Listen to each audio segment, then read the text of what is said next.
How's it going, y'all? Warhorse here with BeyondReturnGaming, and today's video we're going to be talking about the upcoming Year 4 Season 4 operators for Rainbow Six Siege and what they potentially bring in our first looks at these operators. A little bit of an overview for the season. It's going to consist of obviously one attacker, one defender. Both of these operators are going to be 2 speed, 2 armor operators. So they're going to be kind of tanky, but they're also going to be pretty flexible as far as how they can move around the map. Now, to get the elephant out of the room, we are seeing the first bolt-action sniper rifle introduced into Rainbow Six Siege. Now, obviously, we have DMRs. Even Glaz's sniper rifle could be considered a DMR because it's semi-automatic and it doesn't do an impressive amount of damage compared to what other DMRs in the game are packing, but it is still semi-auto. This is the first bolt action. It's chambered in 300 Win Mag, and it's a nasty piece of equipment.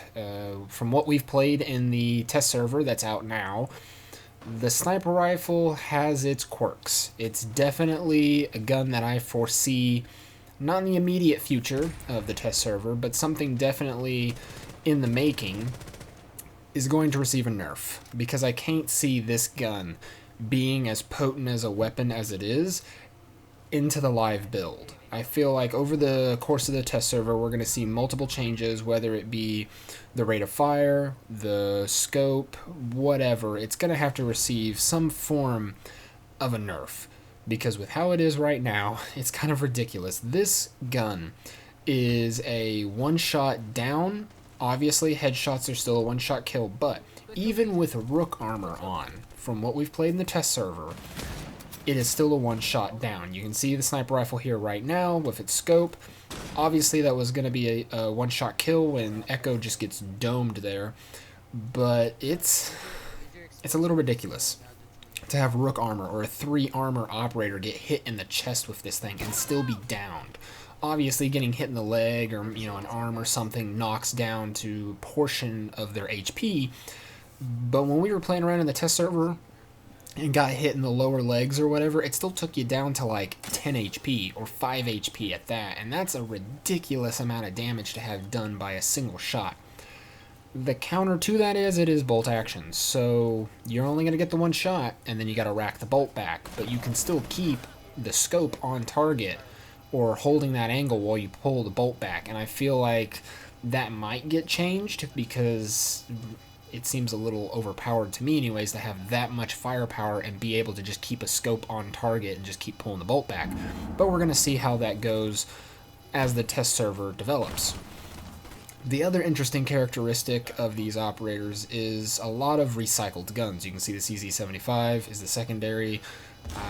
There's another pistol that has been recycled for the attacker. The defender gets access to the MP5K submachine gun as one primary, and then brings the AUG as the other primary. So we're actually seeing an assault rifle on the defender side now in the version of the German assault rifle that IQ uses.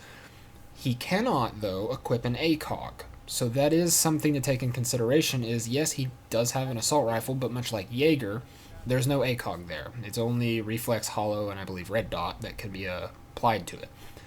So, in a sense, spawn peeking will be interesting because you actually have an assault rifle rather than an SMG.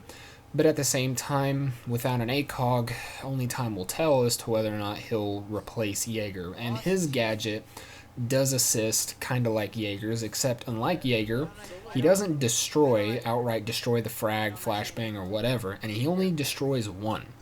It's a magnet that he can throw anywhere on the map, and it's another gadget, just like the attacker, that I feel is like gonna get a nerf, because the range of this magnet is kind of ridiculous. You can throw one in the middle of a room, and it will cover the vast majority of that room. So I don't know what the range is on Jaeger's Magpies, but I don't think it's that much. And yes, it still just sucks in the nade. Basically the way it works is, nade gets thrown, it sucks that nade in, and then it brings it in, resets the timer, and still detonates it. So if anyone's sitting too close, they're still going to get killed by the frag. But I don't think it's going to stay that way. And he doesn't bring a whole lot of versatility compared to what Jaeger does. Yes, he's nice for those one nades that might come in and he can put them up in weird locations, but I feel as though he's going to receive some sort of a nerf to the range. Before we go, though, the last interesting point to make with the attacker is, as you can see, Mad Dog standing outside. Keep in mind that there are 3 unreinforced walls and 1 barricade standing between him and this sniper rifle, and he still gets obliterated by it. Nowhere is safe on this map for that sniper rifle. Hope you guys enjoyed the video. If you did, leave a like, subscribe. Make sure to check out our coming up video when we're going to actually go in depth with these operators. Catch you next time.